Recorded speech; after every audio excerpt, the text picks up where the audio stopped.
It's December, and who would have thought we'd still be talking football here on the Telegram Sports Channel? Hello, folks. Josh Walfish, joined as always by Foster Lander. Foster, I don't think there were two better teams for us to be talking about today. Rocky Mount High, a team you've covered since the middle of September. I've been at every one of their games. I've probably been the most familiar with Southwest Edgecombe, having been in Pine Tops the past 4 weeks, and the two of them are playing with a chance at the state title tonight. We'll start with the Griffons. They're traveling on the road to Alamance County, a little bit of a bugaboo zone for them in the past. Like I said, you've basically been following the Griffons for most of the season.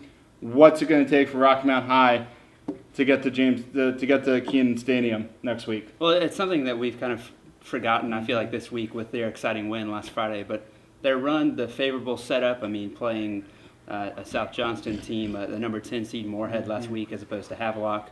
So it's been a relatively fair run for them, but they've won all the games they should. But Eastern Alamance 14-0, the top seed, defense that only gives up 15 points a game, and a really tough quarterback. They got their work cut out.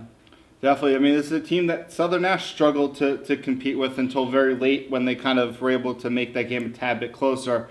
What is it that the Griffons can maybe do better to maybe give themselves a better chance than the Firebirds did in the second round? Well, the thing I'll be curious to see is John Lamont, the Eastern Alamance quarterback, and he's run for 37 touchdowns and over 2,000 yards this year. And they saw kind of a similar style with the kid Will Dabbs at Moorhead last week. He ran, he threw, and it was kind of that same spread offense. So they should be familiar with the style. But I think John Lamont might be at a little bit of a different level than what they saw last week. Well, flip sides of the ball, we know Rocky Mount High is going to want to run the football, and they've done a very good job at continuously running the football and pounding it down people's throats. Is that a good matchup for the Griffons? Do you think the Griffons can be able to continue that power running game against Eastern Alamance? It has been against just about everybody they've played. There have been a few teams that have slowed them down a little bit, but there's been really nobody that's been able to stop them, especially with the three options. And we've seen Nick Bynum really come on the last few weeks, getting most of the carries. And Eastern Alamance has got some big kids up front when you look at the tackle for loss numbers and the way they've been able to stop most people. But I don't really know what to expect because I haven't seen Eastern Alamance, but that's crucial for Rocky Mount if they have a chance at winning this game. We'll switch over to the Cougars. They have a chance to go to their first ever state title game. They travel to Kinston to take on the undefeated Vikings in the 2A Eastern Regional Final. You look at Southwest Edgecombe, very similar to Rocky Mount High. They've beaten the teams they probably should have beaten, but they have been absolutely dominant through the first 3 weeks of the playoffs. And I think that's the thing that surprises me is when you look at how they played against East Bleeding, you look at how they played against Fairmont, two very, very good teams.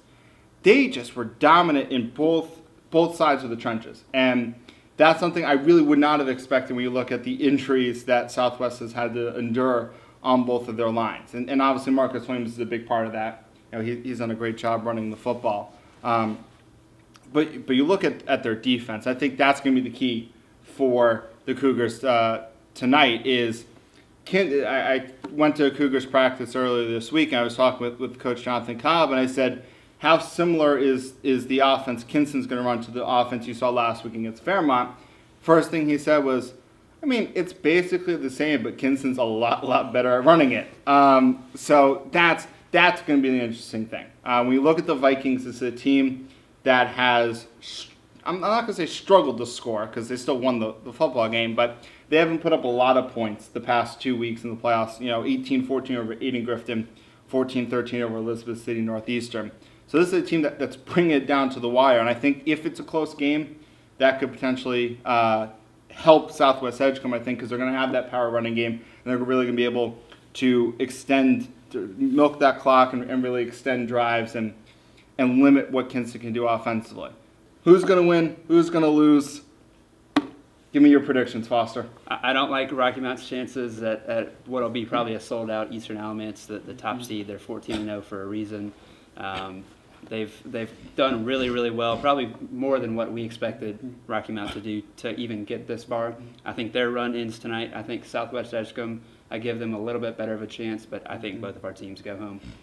Yeah, just for the sake of being different, I will say Southwest finds a way to to get it done, but I think it's going to be a very much uphill challenge for them going on the road to Kinston, an offense that really can be explosive with the number of playmakers the Vikings possess. And yeah, I mean, when you look at Rocky Mount High needing a last-second touchdown to beat Moorhead, I don't think that bodes well for them when they're playing a much better offense in Eastern Alamance.